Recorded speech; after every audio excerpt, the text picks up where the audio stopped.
And so we took off from our campsite Wow.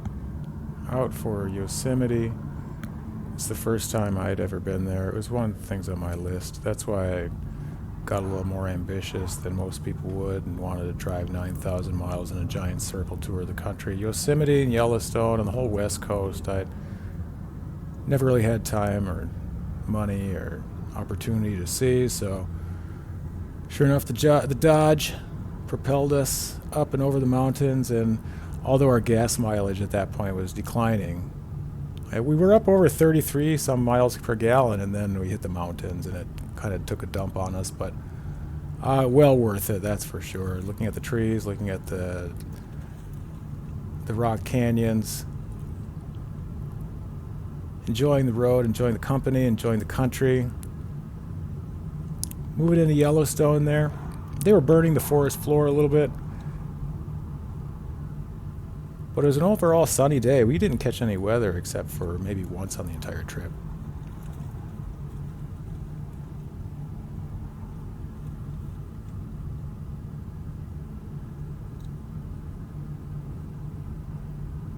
So up and over and around and through, over the river and through the woods, as they say, moved into Yosemite. Wow, look at that. That's incredible. He climbed up that with no fucking rope. Oh my god. He climbed up that with no The rope. higher one, yeah? That one. Yeah, the huge thing right there. Crazy, crazy, crazy. Sure. Who looks at that? And so to say the least. Climb up that with no rope.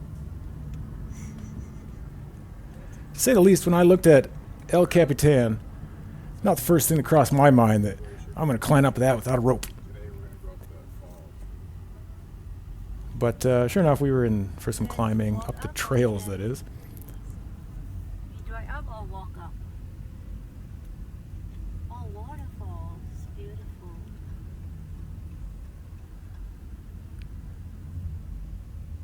And although COVID had hit and the park was really suffering from some lockdowns and some closures and things, we were lucky enough to have caught the new rule that we had to get a. I just climb up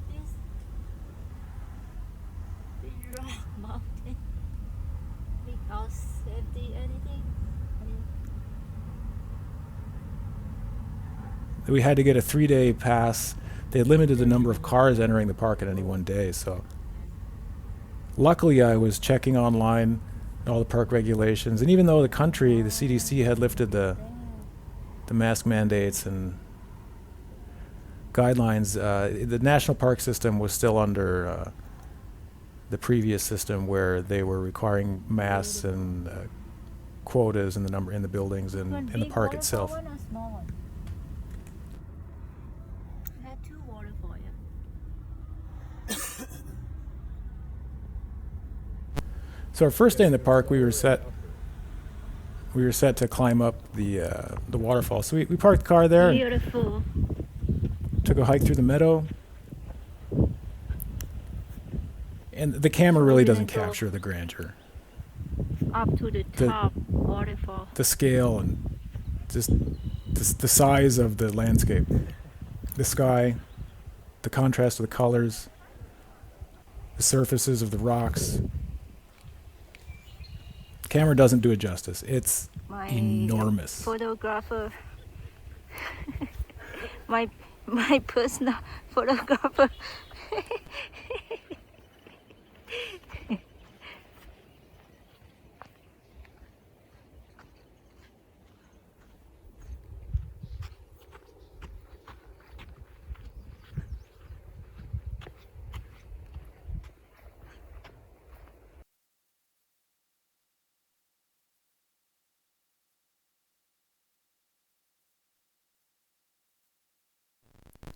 And so we found the trailhead across the river there and took our obligatory 1,000 photos, of course.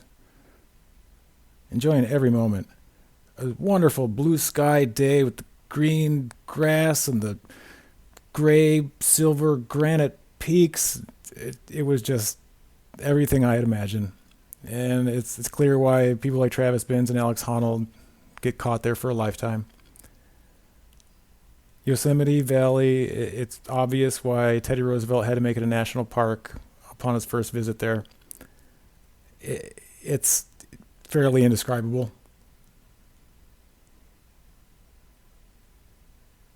Certainly, if anywhere on Earth is to be saved and wildlife and nature preserved, that's one of them. So we hiked up and up. The trail system is fairly well maintained. A lot of work went into building them, maintaining them. And sure enough, that's where our tax dollars deserve to go.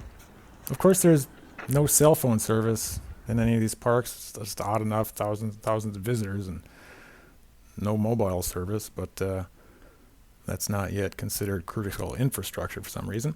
Anyway, we made it up to the falls, took our photos. It got a little chilly there. It was still just late May 28, 29, something like that. And so when we got the spray off the falls, I actually had to put on another shirt. Even though the sun was out, it was hot climbing up the trails, but with the breeze and a little bit of mist, it was still cool. So we didn't want to go too far, knowing that the next day we wanted to take a longer hike up to Glacier Point. Enjoying, again, the company and the romantic scene around. Can't hardly take a bad picture, that's for sure.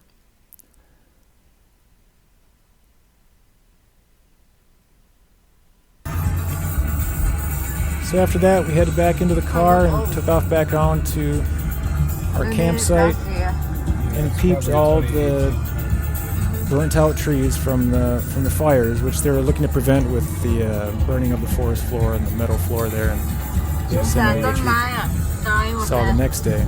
But entire hillsides, entire forests wiped out. There might have been in some of these spots one lone living tree. Very sad state of affairs that a down power line or an odd cigarette butt or a spark from a lawnmower or whatever it was start these giant fires that spread and wreak havoc on the landscape and the wildlife. Felt really sorry for those trees, whatever would have been living there, because that was an enormous ecosystem. But the one beginning we saw just new, maybe from last year. And it'll take decades, if not hundreds of years, before those ecosystems recover, if at all, considering the drought and constant threat of fires that the West Coast suffers. So we got back to our campsite and put on Nook's kitchen. Or Nook put on her cooking show there, and you can see the link to the full episode there in the description. Veal and brisket, beef, onion, kale, and แล้วก็มี garlic powder กระเทียมป่นพริกไทยป่น Had a nice, healthy, hearty dinner and went to sleep. Woke up early the next morning, ready for some more action in Yosemite.